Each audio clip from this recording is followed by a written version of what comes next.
FEMA death camps and the red and blue list under martial law.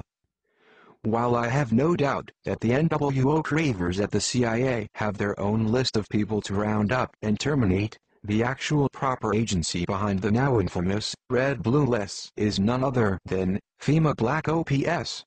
FEMA is not here to primarily help you. Under a full state of martial law, FEMA is here to send you to their detention camps to sort out who shall live and who shall die.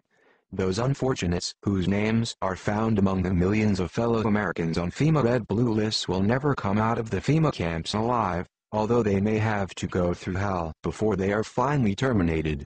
Such offenders are essentially deemed resistors of the New World Order, as my CIA and military insiders told me personally. Oh, all of us in the CIA know all about the concentration camps in America and their purpose. We all know that their purpose is to terminate resistors of the New World Order under martial law. Source: Michael Mahoney, 20 years Naval Intelligence CIA under Bush Sr. For example, the FEMA death camp of the Mojave is a full-gas cremating death camp, dedicated to the termination of all on FEMA's red-blue lists under martial law. I have previously documented this horrific death camp, and documented the eyewitness accounts of several former NWO supporters who were flown out there.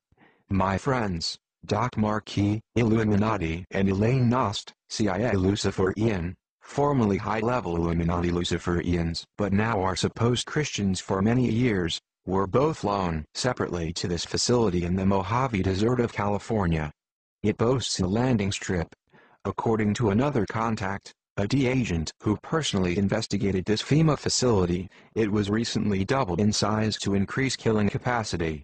It is fully staffed. All staff members wear black SWAT team uniforms.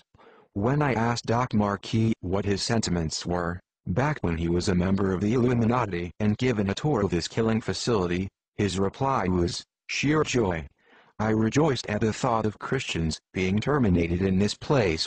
A chilling response, but typical of this nation's Satanists and NWO supporters. This FEMA death camp was shown off as something the NWO and FEMA was literally proud of.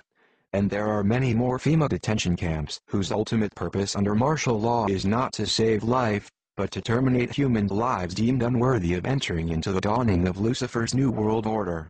Know the cold hard facts about FEMA, and then think twice before going meekly to such camps under a state of martial law in your region.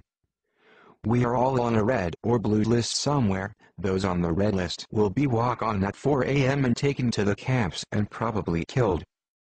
Red list: these people are the enemies of the NWO. They are the leaders of patriot groups, outspoken ministers, outspoken talk show hosts, community leaders, and even probably net leaders. These people will be dragged out of their homes at 4 a.m. and will be taken to FEMA detention centers and killed. This will take place approximately 2 weeks before martial law is enforced. Blue list: these are also enemies of the NWO, but are followers of the red list folks. These people will be rounded up after martial law is in place, and will be taken to the detention centers and re-educated. Various mind control techniques will be used on them. Most will not survive this. Mr. Springmeyer was not specific on exactly who was on the blue list, but I would guess that people such as you and I are on that list. Yellow list: these are citizens who know nothing about the NWO, which is the New World Order, and don't want to know. They are considered to be no threat at all and will be instructed as to how to behave and will most likely do whatever they are told. Unfortunately, there are too many of these to be effectively controlled, so many will be killed or starved. By the way, once you're in the FEMA camp, they will start chipping the people with the satanic RFID chip 666. All this and much more is prophesied in the book of